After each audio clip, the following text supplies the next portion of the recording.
분이 고찬익이라는 분인데, 그분이 최초로 대한민국 최초의 장로가 되었다고 합니다. 그래서 연동교회 최초의 장로, 그리고 서울 지역에 있어서의 가장 첫 번째 장로로 고찬익이라는 장로님이 되셨다는 이야기가 있습니다. 그러니까 선교사분이 오셔서 전도지를 나눠주죠. 근데 그것도 중요하지만 더 중요한 건 뭡니까? 그날 밤에 하나님이 직접 이 일들을 감당하셨다라는 거예요. 그래서 꼭 기억해야 하는 것들은 이 모든 하나님의 은혜와 복, 영적인 축복들은 다 누구의 것이다? 하나님의 것이다 라는 것을 꼭 기억하셔야 된다는 거예요. 그래서 오늘 있는 이 말씀 가운데 9절에 우리는 하나님의 동역자들이요 너희는 하나님의 밭이요 하나님의 집이니라 라고 이야기를 할 때, 인간들의 수고와 노고가 크기 때문에 인간들의 동역을 필요로 하는 그런 하나님의 초점이 있는 것이 아니고, 전적으로 하나님이 일하신다. 그리고 사람은 거기에 거들어서 도와줄 조역자일 뿐이다 라는 것이 여기에 초점입니다. 그러니까 지금 고린도전서에서 이 이야기를 하고 있는 가장 큰 핵심 중에 하나는 뭔가 하면, 너희들이 분파를 만들고 갈등을 만들고 있는데, 그 분파가 너희들을 위하여 열심히 했던 바울, 너희들을 위해서 열심히 했던 아볼로, 그리고 게바파, 그리스도파, 정말 자기에게 영향력을 준 것 같은 그 사람들을 높이 하면서 그 사람들로 인하여서 이렇게 파당을 짓고 분파를 하고 자랑을 하는데, 그러면 안 된다. 하나님의 영적인 축복과 은혜는 전적으로 하나님이 하셨다. 인간들이 하는 것은 그것에 대해서 돕는 자이다라는 거예요. 그래서 이때 사역자들 이렇게 이야기할 때 그 사역자들의 헬라어는 디아코노이라고 합니다. 봉사하고 섬기는 걸 뭐라고 하냐면 디아코니아 이렇게 얘기하는데, 그 일들을 담당했던 디아코노이 이렇게 얘기합니다. 하나님이 주된 일이고 주된 역사는 하나님이 다 하시고, 우리는 그 옆에서 도와주는 섬기는 사람, 종일 뿐이다 라는 게 것이 여기에 핵심이다 라는 거예요. 그들이 종이다. 그들은 종이므로 오로지 주님께서 각각 주신 대로, 하나님께서 지시하시는 대로만 움직이는 거고, 복음 사역의 진짜 주인공은 하나님이고, 그 어떤 인간도 그것에 대한 영광이라든지 그것에 대한 것들을 자기가 했다라고 자랑하거나 드높여서는 안 된다라는 것이 여기에 지금 초점입니다. 그러면 바울과 아볼로가 한 일은 뭐냐? 이렇게 이제 반격이 들어오잖아요. 전적으로 하나님이 다 하셨는데 바울이고 아볼로도 그냥 돕는 사람이고 그거 미미하다. 거기를 이렇게 얘기할 만한 것이 아니다 라고 얘기하니까 반발로, 그러면 아볼로가 한 일은 뭐고 바울이 한 건 뭐냐? 그러니까 나는 심었고 아볼로는 주었지만 이거는 부수적인 역할이다. 그래서 7절 말씀에 심는 자나 물 주는 이는 아무것도 아니로되 오직 자라게 하시는 분은 하나님뿐이니라 라는 거예요. 그래서 우리의 모든 섬기고 역사하는 모든 일들이 하나님이 직접 심어서 하나님이 씨앗을 주시고, 사람이 심거나 물을 줄 수는 있어도 그것을 정말로 자라게 하거나 열매 맺게 하는 모든 것들은 하나님 한 분만 영광 받으신다라는 것을 꼭 기억하셔야 됩니다. 그거를 놓치니까 교회에 문제가 나타나고 있는 거예요. 그리고 이때 바울이 하는 말은, 성도들을 위해서 진짜 행하신 분은 사람들이 아니고 인류 믿는 성도들에게 있어서 가장 큰 일은 십자가 지시고 우리에게 세례의 역사를 만들어 주시는 분은 예수님이다. 바울이 성도를 위해 십자가에 달린 것도 아니고, 그들이 바울의 이름으로 세례를 받은 것도 아니고, 우리는 하나님의 지시를 받는 종일 뿐이다. 그러므로 각각 자기의 일한 대로 자기의 상을 받을 거다. 그 사람들은 그 사람 몫을 한 거고, 그래서 거기에 연연하거나 거기를 붙잡지 마라 이 얘기를 하는 겁니다. 그러니까 고린도 성도들이 지도자의 역할이 역할의 한계와 그것이 서로 다르다라는 것을 이해하지 못해서 갈등과 분쟁이 있었다. 이제 그 얘기를 이렇게 쭉 하고 있는 겁니다. 근데 그 얘기의 연장선상에서 우리는 하나님의 동역자들이요 너희는 하나님의 밭이요 집이다. 그 얘기를 덧붙여서 이제는 그러면 하나님의 역사가 어떻게 나타나는지를 설명한다라는 거예요. 그러니까 마치 인간이 하나님의 일들을 담당해서 역사를 나타낼 것처럼 이야기하지만 전적으로 그렇지 않고 오직 하나님께서 택하시고 하나님께서 일하시고 하나님의 그 계획 가운데 사람들을 때로 이렇게 돕는 종으로서 사역자로서 이렇게 이용하신다라는 거예요. 그 얘기를 오늘은 건축자의 터와 같이 이렇게 해서 설명합니다. 그래서 이거는 이제 구약에서도 그렇게 얘기를 하죠. 만군의 여호와가 말씀하시되 이는 힘으로도 안 되고 능으로도 안 되고 능력으로 되지 않고 뭐만 된다고요? 오직 나의 영으로 되느니라. 그래서 교회에 되어지는 일, 성도에 되어지는 일, 그 일에 움직이는 것들은 오직 뭐예요? 하나님께서 하신다라는 걸 꼭 기억하셔야 됩니다. 그러니까 그거를 자꾸 힘으로도 안 되고 능으로도 안 되고 그 어떤 인간의 힘이나 능에 의해서 이게 된 것처럼 이야기하고 교회에서 어떤 능력자, 어떤 뭐 뛰어난 탁월한 사역자 그 사람 때문에 이렇게 되어졌다. 그게 아니다라는 거예요. 그래서 그렇게 보면 이제 나중에 보면 유명한 목사님들 있잖아요. 조심하셔야 되죠. 그야말로 역사는 누가 일으켰어요? 하나님이 일으켰는데 그 모든 영광을 다 갖고 누가 받아요? 사람이 받으려고 하고 있고 자기가 능력 있는 것처럼 하고 있고 이제 이게 얼마나 위험한 것인가 하는 것들을 알 수 있는 거죠. 그래서 하나님께서 역사하신다라는 것을 설명할 때 오늘은 건축을 비유해서 이야기합니다. 그래서 성도들 교회는 하나님의 밭이요 하나님의 집이니라. 이 설명을 합니다. 그래서 이제 집이 있는데 성도들이 하나님의 집이다. 하나님의 밭이다. 그러면 여기에 어떤 연상이 듭니까? 집이 지어져 가고 있는 것들을 연상이 되어지잖아요. 그러니까 여러분들은 이미 하나님께서 만들어주신 아름다운 집이다라는 것을 꼭 기억할 수 있기를 바랍니다. 이미 미래에 우리 최종희 우리 형제님은 뭐가 되고 싶으세요? 교회에서 장로님? 사역자? 아니면 아주 존경받는 하나님의 위대한 사람? 하나님께서 미리 정해놓으신 줄 믿습니다. 그 미래를 보는 거예요. 베드로를 볼 때 어땠습니까? 베드로를 볼 때 너 위에 너의 믿음 위에 반석을 세울 것이다. 이제 이렇게 교회의 반석으로 삼을 것이다. 이렇게 얘기했잖아요. 근데 그 대답을 할 동안에 베드로의 신앙은 어땠나? 그 주는 그리스도시요 살아계신 하나님의 아들입니다 라고 했을 때 그게 진짜 베드로의 찐 고백인가? 자기가 고백하면서 그게 뭔 말인지 잘 모르는 거예요. 왜냐하면 그 당시에 베드로는 교회라는 것도 잘 몰랐어요. 교회라는 것을 한 번도 본 적도 없거든요. 근데 거기다 대놓고 너는 교회에 너의 신앙 고백을 통해서 교회의 반석이 될 거야 이러는 거예요. 그러니까 베드로는 아멘 했겠지만 그게 내가 그렇게 될까? 내가 했던 이 신앙 고백 위에 정말로 하나님의 위대한 교회가 서게 될까? 모르는 거예요. 근데 하나님은 뭐예요? 이미 계획을 세워놓으시고 그를 만들어가고 있다라는 거예요. 하나님의 집으로. 그 중간에 베드로가 예수님 십자가 지지 마세요. 야, 이 사단아 넘어가라. 이런 일도 있었고요. 그리고 예수님을 배반하면서 떠났던 그 순간도 있었고요. 근데 그 모든 순간들을 다 알고 계시면서 그 끝은 뭐예요?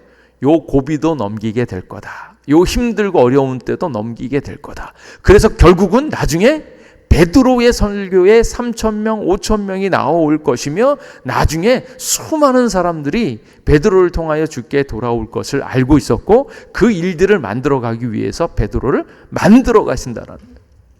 그래서 하나님의 집이 이렇게 점점 아름답고 완벽하게 이미 계획해 놓으시고 우리를 만들어 간다라는 사실을 꼭 기억하실 수 있기를 바랍니다. 그래서 건축자는 여기서 건축주는 누군가? 처음부터 시작하고 계획하고 설계하고 이 모든 것을 하시는 분이 누구신가? 하나님이 하시는 거예요. 그래서 이미 완성될 집에 대한 설계도를 이미 가지고 계시다. 여러분의 나중에 아름답고 복된 그 영광의 사람으로 하나님께서 이미 계획해 놓으신 줄 믿습니다. 근데 그것을 생각하는 거예요. 그래서 여기 있는 말씀 가운데 너희는 하나님의 집이다. 그리고 이제 설계하고 계획하고 그리고 주택을 건축할 수 있는 필요한 견적을 다 뽑을 테고 그리고 거기에 필요한 일꾼들, 하청업자, 그리고 건축가, 감리 뭐 다 준비를 할 거잖아요. 근데 그렇게 보면 하나님은 성도를 통하여 아름다운 집을 만들어가고 있는 건축주이시다라는 거예요. 그래서 시편 132편에 보면 13절 14절에 여호와께서 시온을 택하시고 자기의 거처를 삼고자 하여 이르시기를 이는 내가 영원히 쉴 곳이라 내가 여기 거주할 것은 이를 원하였음이니라. 그러니까 성도들 안에 거하고 싶어하는 시온으로 삼으시겠다. 시온이요. 그러니까 성도들이 이렇게 같이 모여서 하나님께서 거하실 성전 또는 거처가 되어 주신다. 그래서 구약에서는 이것을 시온으로 표현하셨습니다. 그래서 하나님께서 본인이 하나님께서 들어가실 각 거처를 만드시는데 그 시온을 건설하실 것이다. 그래서 여호와께서 시온을 건설하시고 그의 영광 중에 나타나셨습니다. 이 역사가 있습니다. 그래서 성도들, 교회들, 하나님께서 만드실 그 놀라운 것들을 미리 계획하시고 하나하나 만들어 가신다는 거예요. 그 만들어가는 과정에서 누구를 붙여주시는가? 건축가를 붙여주시고 인테리어 하는 사람을 붙여주시고 그래서 가장 중요한 핵심은 어디에 있어요? 여러분을 향한 하나님의 계획, 하나님의 집으로 만들어가는 놀라운 계획이 있다는 거예요. 그래서 교회를 이렇게 구성원들을 이렇게 만들려고 하는 게 아니라 각 사람을 하나님이 들어가서 거처하실 집으로 만드시는 게 가장 중요한 핵심이에요. 그리고 그것이 되어졌을 때 그러한 한 성도 한 성도가 예수님께서 들어가셔서 거처 삼으셔서 그 성도들이 모인 것이 교회가 되어진다는 거예요. 그래서 성도와 교회는 하나님의 건축이다. 하나님의 집이다라는 것을 기억하셔야 된다. 그래서 그것을 만들어 갈 때 지금 이 일들이 있는데 그 일 가운데 첫 번째로 쓰임 받은 사람이 누구였나? 사도 바울이라는 거예요. 그래서 사도 바울이 뭐라고 소개하는가 하면 10절 말씀에 내게 주신 하나님의 은혜를 따라 내가 지혜로운 건축자와 같이 터를 닦아 두매 다른 이가 그 위에 세우나 그러나 각각 어떻게 그 위에 세울까를 조심할지니라. 그래서 내가 뭐라고요? 지혜로운 건축가. 여기 이제 지혜롭다라는 말을 하면 이게 헬라어로 소포스라는 말인데 거기에는 현명한, 지혜로운, 숙련된, 숙달된 이 뜻이 있어요. 이게 좀 약간 자기 자랑 같죠? 나는 지혜로운 건축가이다. 하나님의 이 건축을, 하나님의 집을 만들어 가는데 나는 지혜로운 건축가이다. 나는 너무너무 잘했다. 그러니까 하나님 보시기에 아름답고 복된 건축자이다. 근데 이제 이렇게 얘기하면 또 이제 공격이 들어올까봐 야, 너 너무 잘났다고 그러는 거 아니냐? 그러니까 뭐라고 그래요? 그 앞에 내게 주신 하나님의 은혜를 따라 내게 주신 하나님의 은혜를 따라 내가 지혜로운 건축자와 같이 터를 닦아둠해 이 얘기를 하는 거예요. 야, 그러면 바울파도 있고 아볼로도 파고 있는데 바울 니만 그러면 훌륭하다는 거냐? 이런 공격이 들어올 것 같으니까 앞에다 내게 주신 하나님의 은혜를 따라 내가 나된 것은 내가 이만큼 일한 것은 하나님의 은혜로 된 거다. 나도 나를 드러낼 생각이 없다. 그런데 내가 지금 잘한 것이 있는데 지혜로운 건축자가 되었는데 내가 잘한 정말로 능력 있고 숙련된 건축자가 된 이유는 뭔지 아냐? 그게 뭔가 하면 내가 터를 예수님으로 삼았다라는 거예요.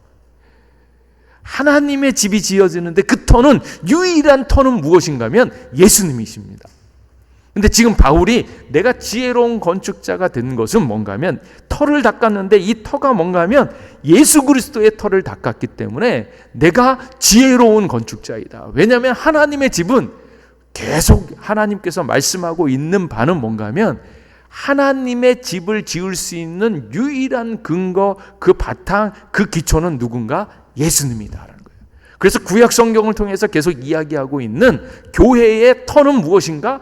예수님이다라고 하는 것을 계속 보여줬는데, 바울은 놓치지 않고 바로 그 예수님이, 내가 세우는 이 고린도 교회의 그 터는 예수님이다. 예수님의 터 위에 내가 이 교회를 세웠다. 그것이 내가 정말로 잘한 지혜로운 건축자이다 라는 것을 이야기하는 거예요. 그래서 바울은 교회의 터를 무엇으로 삼았나? 예수 그리스도로 삼았다라는 거예요.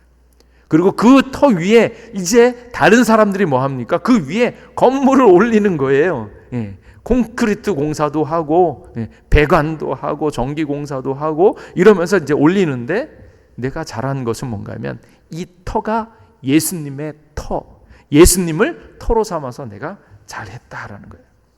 그래서 바울이 교회의, 그리스도로 교회의 기초를 삼았다라는 것이 가장 중요해요. 그래서 건축, 여러분의 삶의, 그리고 교회의 기초는 오직 예수님밖에 없는 것을 믿으시기 바랍니다.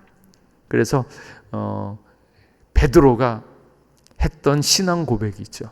교회를 세울 때 어디다 세운다고요? 베드로의 신앙 고백 위에, 주는 그리스도시요 살아계신 하나님의 아들입니다 라고 할 때, 여러분의 신앙의 집들이 지어질 때 그 신앙 고백 위에 세워지는 거예요. 그러니까 오늘도 와서 다시 한번 생각해 봐야 되는 게, 내 주가 누군가, 너 인생의 주인이 누군가 생각해 보라는 거예요. 그게 바로 그리스도여야 되는데, 그리스도가 내 삶의 기초가 되어지지 않으면 그것은 온전한 집이 아니다라는 거예요.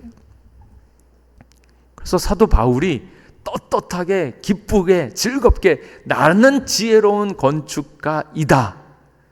그것도 교만할까 봐 하나님께서 주신 은혜로 이만큼 내가 되어졌는데, 이렇게 한 이유는 터가 예수님이다라는 거예요. 그래서 이 말씀은 예수님의 몸으로 세우는 그 기초는 바로 머리 대신 예수님, 머릿돌 대신 예수님이다라는 것을 계속 얘기합니다. 하나님 아버지는 이 집을 창세 전부터 계획하고 설계했는데, 예수님을 창세로부터 죽임당한 하나님의 어린 양이라고 했고, 창세 전부터 미리 알리신 바 되어졌는데 그 예수님으로 말미암아서 하나님의 집, 하나님의 백성이 만들어진다라는 거예요. 그러니까 구약에서는 율법을 통해서, 율법으로 너희가 하나님의 순종하고 하나님의 백성으로 살아라. 그런데 계속 실패하잖아요.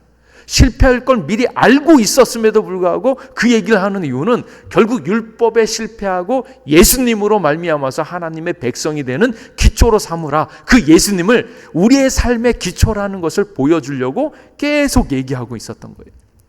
그러니까 하나님께서 주신 지혜, 그 십자가의 지혜, 예수님을 우리의 삶, 우리의 교회, 우리의 신앙의 기초로 삼을 것을 미리 알려줬는데, 그것을 정확하게 사도 바울이 알고 교회, 고린도 교회의 터로 바로 예수님을 딱 놓게 되었다. 그러므로 내가 지혜로운 건축자이다 라고 얘기하는 거예요. 그리고 그 터 위에 이제 그 다음에 뭐예요? 사도 바울은 떠나잖아요. 18개월 고린도 교회에서 교회를 세우고 터를 세우고 18개월 있다가 떠나는데, 그 이후에 다음 사역자들이 와서 그 터 위에 다른 하나님의 역사들을 계속 만들어가고 있는 것을 설명하고 있다는 거예요. 그래서 지혜로운 건축자같이 터를 닦아둠에 다른 이가 그 위에 세우기 시작한다. 우리가 여기서 다시 한번 생각해 봐야 되는 것이, 우리의 삶의 기초, 우리의 인생의 기초, 생활의 기초, 우리의 교회의 기초가 예수님이 맞는가? 예수님을 대한 우리의 신앙 고백이 정말로 우리의 삶의 기본이 되어지고 있는가? 주는 그리스도시요, 주님이 나의 구세주 되어주신다. 다른 걸 의지하는 게 아니라 오직 예수님이 내 삶의 구세주가 되어주신다. 예수님이 안 계시면 나는 망하고 힘없고 연약하고 패할 수밖에 없고 멸망할 수밖에 없고 쫄딱 망하는 인생이 바로 내 인생이다. 그런데 예수님이 오셔서 내 삶을 구해주는 것. 그래서 예수님을 붙잡을 때 정말로 참된 복음의 역사가 나타날 줄 믿습니다. 그 은혜를 보는 거예요. 그래서 인생의 터가 예수님이 맞는가? 우리 교회의 터가 예수님에 대한 고백이 맞는가?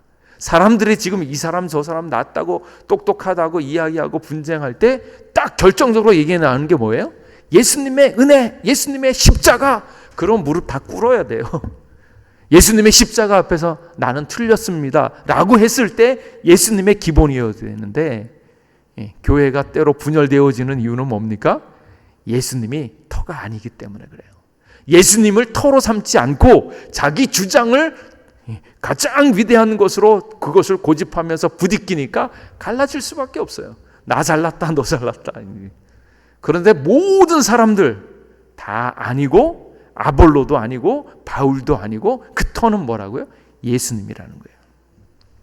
그래서 그 터를 분명히 새롭게 하는 거예요. 그래서 바울은 그리스도로 교회의 기초를 세우고 다른 이들은 그 위에 건물을 세웁니다. 그러면서 하는 말이 각각 어떻게 그 위에 세울지를 조심해라. 터는 예수님의 터인데 그 위에 뭔가를 세우려고 할 때, 어떤 사역을 하려고 할 때, 어떤 프로그램을 할 때 뭘 세울지 조심해라. 왜 그렇습니까? 터에 알맞는 예수님의 복음과 그 복음의 은혜에 걸맞는 것들로 올라가야 되는데, 예수님의 은혜를 놓치고 그 복음성을 놓치게 되면 그게 온전한 것이 아니니까 뭘 쌓을지 조심해라 라는 거예요. 십자가의 방식이야. 그래서 이후에 세워지는 구조물들은 유일한 터, 십자가에 달리신 그리스도의 복음에 일치하는 방식으로 세워져야 된다. 그 누구도 그리스도의 터가 아닌 다른 터 위에 건물을 세울 수 없다라는 거예요. 그래서 교회의 유일한 기초는 십자가에 달리신 예수님. 근데 거기에 어울리는 구조물과 공동체가 되어져야 된다. 십자가를 통한 하나님의 부르심은 무엇입니까? 세상의 가치관을 역전시킴으로 말미암아서 인간의 자랑을 끝장내는 거예요. 그래서 교회에 와서 자기 자랑, 자기를 높이려고 하고 있는 것들은 다 무너질 수밖에 없는 거예요. 왜? 그런 것들은 하나도 능력이 없고 오직 예수님의 십자가로 낮은 자가 높아지게 되어지는, 똑똑한 자가 어리석어지고 어리석은 자, 예수님을 붙잡는 자가 정말로 지혜자로 나타나고 있는 모든 것들이 뒤집어지고 있는 현상이 바로 복음성에 있기 때문에 그렇다라는 거예요. 그래서 자신과 사역자들을 그릇되게 자랑하면서 분열하고 있는 고린도 교회는 이런 점에 있어서 심각한 문제를 가지고 있다라는 것을 이야기하는 겁니다. 그래서 그리스도의 터를 가지고 있다면, 다행히 지금 고린도 교회는 뭐라 그래요? 예수 그리스도의 터는 있다. 왜? 지혜로운 건축가인 바울에 의해서 예수님의 터 위에 이렇게 했다. 그런데 그 위에 이제 세우는데 다른 사역자들이 뭔가를 이렇게 세우는데 정말로 하나님 앞에 온전한 것들로 세움을 하고 있는가 살펴보라는 거예요. 그래서 여기 있는 말씀을 보면 각각 어떻게 그 위에 세울까를 조심할지니라. 다른 이가 이제 뭔가를 이렇게 올리는데 조심해라. 에베소 같은 경우에는 그 다음 사람이 누구였냐면 디모데였습니다. 디모데가 그 일들을 감당했고, 고린도 같은 경우에는 아볼로가 바울을 이어서 이렇게 일을 했죠. 그러면 그들의 한 일은 무엇인가? 가장 강력하게 역사하시고 움직이시는 분은 하나님이고, 그 위에 종들을 통해서 거기에 그 일들을 돕는데, 그때 도와주는, 그에 쌓을 수 있는 그 일들이 어떠한 일인가 하는 것들을 분별해 보라는 거예요.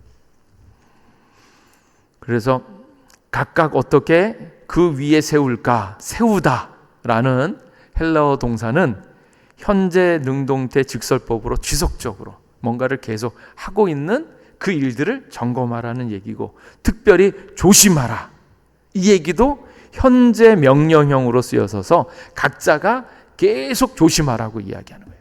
근데 여기 보면 각자 그런 얘기가 나오고, 그리고 또 누구든지 이 표현이 계속 나옵니다. 그래서 10절에 보면 각각 어떻게 그 위에 세울까 이렇게 얘기하고, 13절에도 각 사람의 공적이 나타날 때 각각 이렇게 얘기하고요. 그리고 12절에 보면 모든 누구든지 14절에 보면 만일 누구든지 이런 표현이 나오잖아요. 근데 이 표현은 왜 나오는가? 오늘을 살아가고 있는 모든 그리스도인에게 주시는 하나님의 표현입니다. 여러분도 각각 누구든지 하나님 앞에서 그리스도의 터 위에 뭔가를 활동을 하려고 할 때 그 일이 그 터에 걸맞는 재료를 쓰고 있는가, 하나님의 뜻대로 움직여가고 있는가를 항상 조심하고 살펴봐야 된다. 이제 그 얘기합니다. 누구나 다 봉사하고 건물을 지을 수 있죠. 마음대로 지을 수 있죠. 그런데 온전한 규칙과 재료로 이것을 감당하고 있는가. 그래서 다들 이렇게 와서 열심히 이렇게 하죠. 근데 조심해야 되는 것은 무엇인가 하면, 마지막 날에 그 날이 이르면 뭐가 나오는가 하면 건축 인스펙션을 받습니다.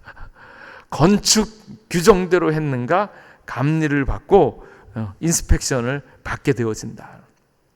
그때 이제 나타나는 현상이 뭔가, 불일로 나타나서 어떤 것들은 다 불타버리고 어떤 것은 그대로 남아있고, 이렇게 남아있을 만한 가장 좋은, 알맞은, 온전한 재료를 써야 된다라고 오늘 말씀하고 있는 거예요. 그때 이제 재료가 성도들이 하고 있는, 또 사역자들이 하고 있는 그 일의 속성들을 이야기할 때 오늘 있는 본문의 비유로 이야기하는데, 12절에 보면 누구든지 금이나 은이나 보석이나 나무나 풀이나 짚으로 이 터 위에 세우면, 성도와 사역자들이 일하는 것들에 대한 성격이 6가지로 나오죠. 금이냐, 은이냐, 보석이냐, 나무냐, 풀인가, 짚인가, 이런. 그래서 그것으로 이제 지으면 사도행전과 서신서, 초기 교회사, 그리고 요한계시록의 그 소아시아의 7교회 이렇게 보면 그리스도인들과 그리스도인의 섬김과 사역들이 쭉 나오잖아요. 그런 일들, 그런 작업들을 분류를 쭉 할 때, 금과 같은 일, 은과 같은 일, 보석과도 같은 일. 처음에는 금같이 정금 같은 그런 성도들이 있었고, 정말로 순적하게 일하고 있었던 나무 같은 이도 있었고, 은같이 변치 않게 은은하게 역사하고 있었던 사람들도 있었고, 풀같이 막 쑥쑥쑥 자라는 것 같은데 막 번지는 것 같은데 좀 있다가는 이제 시들시들해지고 있는, 그리고 보석 같은 노력, 또 집 같은, 짚풀 같은 그런 노력들도 있을 수 있는, 모든 수준과 수순과 그런 결합들이 있죠. 그런데 그 마지막 날이 딱 되어졌을 때 불이 임하면 영원한 것들은 남지만 세상에 속한 썩어질 것들, 없어질 것들은 다 불타 없어진다라는 거예요. 이런 상황들이 나온다라는 거예요. 그래서 금, 은, 보석의 3가지 재료는 마지막 날까지 없어지지 아니하는 참되고 좋은 재료이고, 예수님의 터와 알맞는 것으로 합당하고 유효하고 지속되어지는 그런 재료들, 그런 섬김들, 그런 일들이 있고, 정말로 가치 있게 여겨졌고 쓰임새 있게 되어졌다는 거예요. 금, 은, 보석, 이게 차별이 좀 있겠죠. 그런데 신기한 것은 은이 해야 할 일을 금이 하지 못합니다. 그리고 과거 이 시대 고대에서는 금과 은이 있으면 금과 은보다 더 귀한 보석이 있었다는 거예요. 그때는 또 진주가 희귀성 때문에 그랬는지 금보다 진주가 더 귀한 것으로 여겨졌다는 거예요. 그래서 정말 귀한 것들인데 각자의 쓰임새와 기능이 다 달랐기 때문에 확실하게 쓰임새를 받았고, 그리고 나머지 나무, 풀, 집, 이것들은 쉽게 사라져버릴 일시적인, 임시적인 것들이요. 그래서 이런 것들은 그 마지막 때에 시험 당할 때 다 불타서 없어지는 것. 여기에 이제 생각해 보면 그런 거죠. 본인은 막 이렇게 열심히 일을 막 했는데 그게 금, 은, 보석이 아니라 나무고 풀이고 지피면 할 때는 막 이렇게 때깔 나잖아요. 멋있고 막 그러고 그러면서 혼자 뭐예요? 나 정말 일 잘하는 것 같아. 이렇게 왕성하게 풀들이 잘 자라. 막 이러면서 뿌듯해하고 막 그러는데 정작 그날이 되어져서 불이 한번 싹 해서 싹 없어지면 그때는 뭐예요? 그 배신감과 그 쓸쓸함. 나는 내가 열심히 한 줄 알았는데 내가 율법에도 열심히고 율법을 지키려고 얼마나 많이 애를 썼고 내가 그 얼마나 많은 행위를 다 했고 내가 얼마나 많은 봉사를 했고 했는데 왜 이게 아무것도 아니지? 이러면 얼마나 가슴 아프겠습니까? 그 현상에 나타나는 거예요. 마지막 날에 불로 한번 샥 하게 되어지면 인스펙션을 받을 때 이거는 다 뜯어 고쳐야 될 것, 이거 없어져도 되는 것, 이건 아무 쓸모없는 것, 이것 때문에 오히려 더 방해받는 것. 나무, 풀, 집 같은 것 있을 때는 그것 때문에 내가 속으면서 내가 잘한 줄 알았는데 나중에 주님 앞에 갔을 때 하나도 의미 없는 거, 오히려 이것 때문에 손해보고 오히려 허가받는데 늦어지고 이러면 얼마나 힘들까. 그래서 각 사람의 공적이 나타날 때인데 그날이 공적을 밝히리니 이는 불로 나타나고 그 불이 공적이 어떠한 것임을 시험할 것입니다. 기초와 재료, 기초는 예수님 통과, 재료는 무엇인가? 자기가 일을 할 때 인정받으려고 하고 자기 자신의 보람, 이 정도는 해야지 자기가 뿌듯한 자기 자신의 보람, 만족, 그리고 이 정도 해야지 내가 이 정도 지위를 하고 내가 이 정도 헌신을 해야지 우리 이 무리들 속에서 이만한 권세를 누릴 수 있다라고 하는 파벌과 자기네들 분파에서의 자기의 권력, 이런 것 때문에 한 것들은 다 뭐예요? 다 날아간다라는 거예요. 다 날아간다. 그래서 금은 보석과 나무, 풀, 짚을 구별하는 거예요. 그것이 무엇인가? 터이신 예수님과 알맞는 것, 예수 그리스도의 은혜와 그 십자가에 걸맞는 것이 진짜 하나님께서 보시기에 아름다운 섬김이고 인정받는 건데 그렇지 않는 것들은 다 없어지는 거예요. 이 없어지는 것에만 멈추는 것이 아니고 구원은 잃지 않지만 헛수고한 셈이다. 이제 이렇게 보는 거죠. 그리고 만일 누구든지 그 위에 세운 공적이 그대로 있으면 상을 받고 누구든지 그 공적이 불타면 해를 받는다라는 거예요. 해를 받는다라는 거예요. 불이익이 있다라는 거예요. 벌을 받는다라는 거예요. 자신은 구원을 받되 불 가운데서 받은 것 같으리라. 구원에서 죄지지는 않는데 분명한 것은 하나님께서 해를 받는다라고 이야기하고 있습니다.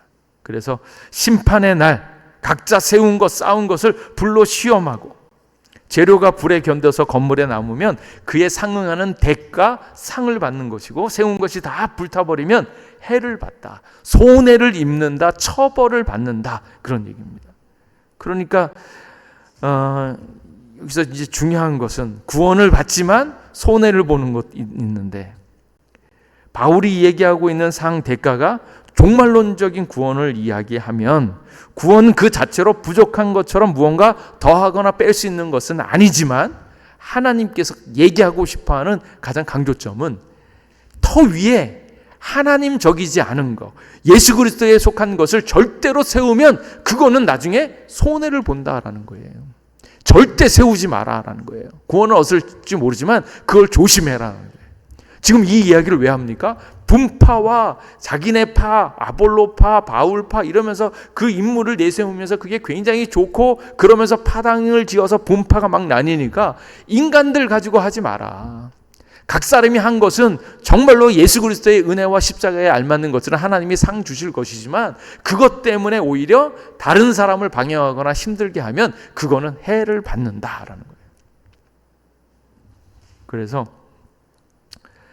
해를 받으리라고 하는 종말론적인 경고요. 파당을 지어서 인물 중심으로 하나님께서 다 하시고 하나님의 은혜로 되어지는데 그것에 벗어난 인간의 모든 프로그램과 사역 형태들은 절대로 하나님께서 받지 않으신다라는 거예요. 그래서 가끔 이제 일할 때 있잖아요. 우리가 뭐 일을 했는데 업적을 막 남기려고 하고 전도를 많이 했는데 전도를 많이 했다라는 것에 대한 자기의 이렇게 자랑거리로 삼으려고 하고 있는 것들. 뭐 선교 여행을 했는데 우리가 돈을 많이 남겼다. 뭐 이것을 자랑하려고 하는 모든 것들 있죠. 인간에 속한 자랑과 인간의 그 하나님의 것을 막아서고 있는 모든 것들은 하나님으로부터 해를 받는다라고 경고하고 있다라는 거예요. 이제 그것에 이제 완결편으로 이제 16절을 이야기합니다. 너희는 하나님의 성전인 것과 하나님의 성령이 너희 안에 계시는 것을 알지 못하느냐? 이 얘기를 왜 하겠어요? 너희는 하나님의 집이고 하나님의 성전으로 되어지는데 그것이 뭐예요? 성령의 전이라는 거예요. 성령이 합당한 것으로 이렇게 채워지는데 성령의 역사 말고 성령의 역사는 예수 그리스도의 터 위에 합당한 것들입니다. 성령의 터, 성령님의 놀라운 역사로 되어지는 것 말고 인간적인 것이 들어가면 그것은 온전하지 못한 것으로 해를 받는다라는 거예요. 그래서 17절 말씀에 누구든지 하나님의 성전을 더럽히면 하나님이 그 사람을 멸하시리라. 그러니까 하나님의 전, 하나님의 성전, 성도들, 교회가 있잖아요. 교회가 성령의 역사로 예수 그리스도에 대한 놀라운 사랑과 은혜로 지어져야 되는데 그 위에 인간적인 욕심, 인간적인 자기의 자랑, 인간적인 파벌 이런 것들로 세우면 성전을 더럽히게 되어지는 거여서 성전을 부수는 것이 되어지기 때문에 하나님께서 그 성전을 지키기 위해서 그렇게 한 사람들을 뭐 하신다고요? 멸하신대요. 이게 아주 무서운 말씀입니다. 그래서 하나님의 사역자들, 하나님의 일들을 하고 있는, 그래서 제가 늘상 내가 얼마나 대단한지, 내가 이 교회를 위해서 얼마나 많은 일들을 했는지, 참 내가 예수님 안 믿고 내가 사역자가 안 됐으면 아마 하나님께 큰 손해일 거야, 뭐 이렇게 얘기하는 사람이 꼭 있어요. 그렇게 자랑함으로 말미암아서 하나님의 역사가 오히려 손해를 보고 있는 거예요. 하나님의 영적인 축복과 그 복, 하나님의 성도들과 교회는 오직 뭐예요? 성령의 역사로 말미암아서 성령께 영광을 돌리기 위하여 성령의 역사로 쌓아야 되는데 그것을 인간의 것으로 쌓으면 인간이 하나님의 성전, 하나님의 성령을 방해하는 것이 되어지고 그것을 망치기 때문에 그 사람이 해를 받는다는 거예요. 그래서 본인이 열심히 한 것 때문에 손해를 본다라고 하고 있는 그 자랑 때문에 오히려 하나님께서 그를 벌 주신다라는, 이 교회에서 사역하고 있는 많은 사람들이 누구파 이렇게 목사가 조심해야죠. 전 담임 목사와 후임 담임 목사의 싸움 그래가지고 누구파 이렇게 얘기하면서 싸우면 그것들은 틀렸다라는 거야. 잘못되어졌다. 인간적인 것들을 자랑해가지고 그 사람을 중심으로 해서 파당을 만들고 있는 모든 것, 하나님의 성전, 하나님의 성도, 하나님의 교회가 성령의 역사로 예수 그리스도의 놀라운 은혜와 십자가로 이루어져야 되는데 그렇지 않은 것으로 다른 프로그램, 다른 사역들, 인간적인 것들이 거기에 섞여 있어서 만들면 하나님께서 그를 벌 주신다. 심지어는 뭐라고 하냐면 멸하시리라, 부셔버릴 거다 얘기하는 거예요. 그래서 하나님은, 하나님의 성전은 거룩하니 너희도 그리하니라. 구약시대에 대제사장이 속죄일의 지성소에 들어갈 수 있었잖아요. 대제사장 외에는 누구도 감히 지성소에 들어갔다가는 그 자리에서 죽을 터였습니다. 백성이 그렇게 했다고 대제사장을 죽일 필요가 없습니다. 왜냐하면 하나님이 그를 죽이실 거예요. 하나님이 죽였기 때문에. 그래서 하나님은 자신의 거룩한 백성을 위협하거나 더럽히는 자들에게 자비를 베풀지 않으셨다는 거예요. 그래서 늘상 이 본문을 볼 때 너희가 하나님의 성전인 것과 내 안에 성령님이 계시니까 내 삶을 깨끗하게, 나를 온전하게 해야지, 이 생각만 했는데 정작 이것의 지금 컨텍스트는 뭔가 하면 하나님의 성도와 교회에서 성령의 역사로 진행해야 되는 이 지도자들이 성령으로 하지 않고 자기의 자랑, 자기의 프로그램, 자기의 방식대로 성령의 역사를 방해하면 성령님께서 그를 부셔버린다는 무서운 경고의 말씀이었다라는 거예요.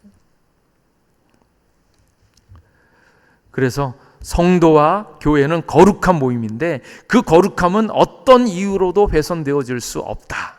교회에 누구 이름으로 파벌적 행태로 교회를 파괴하고 있는 고린도 교회를 향해서 하나님께서 아주 경고하는 겁니다.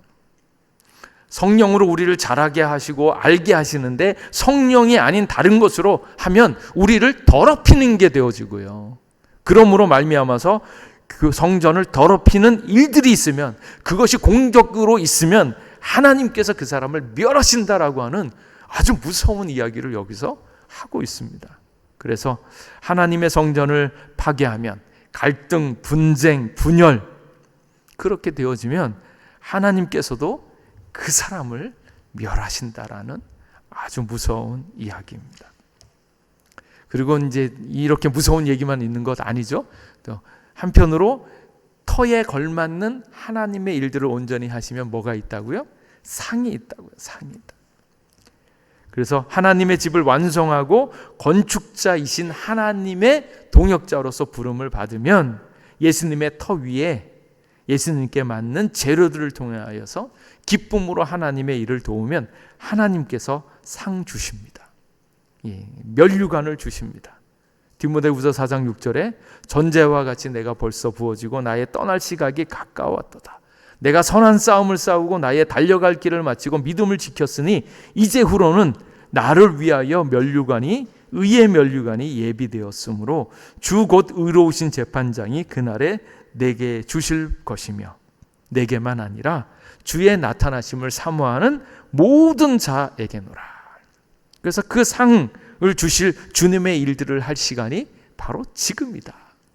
그래서 막 내 열심 내 뜻대로 막 하는 것이 아니라 찬찬히 앉아서 예수님의 터 위에 거기에 걸맞는 하나님의 일들, 은혜로 할 것이며 십자가의 의미를 알 것이며 그 위로 정말로 금, 은, 보석과도 같은 재료로 온전히 하나하나 일하시는 하나님을 따라서 그의 동역자로 그의 사역자로 섬기면 그것을 통하여 하나님의 큰 상이 우리에게 있을 줄로 믿습니다.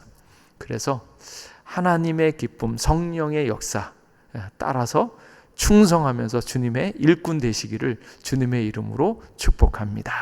기도하겠습니다. 하나님, 오늘도 우리와 함께 해주셔서 감사합니다. 우리가 열심내야 하는 것, 예수 그리스도의 십자가 안으로 오직 십자가의 터 위에 하나님의 놀라운 일들을 하나하나 해나갈 수 있도록 인도하여 주시옵소서. 나를 위하여 내가 인정받으려고 나의 열심을 내가 만족하려고 하는 것이 아니라 오직 예수 그리스도의 은혜, 예수 그리스도의 십자가를 따라 하루하루 충성되이 주님의 일에 동역자가 되게 하여 주시옵소서. 오늘도 함께하여 주신 은혜에 감사드리오며 예수님 이름으로 기도하옵나이다. 아멘.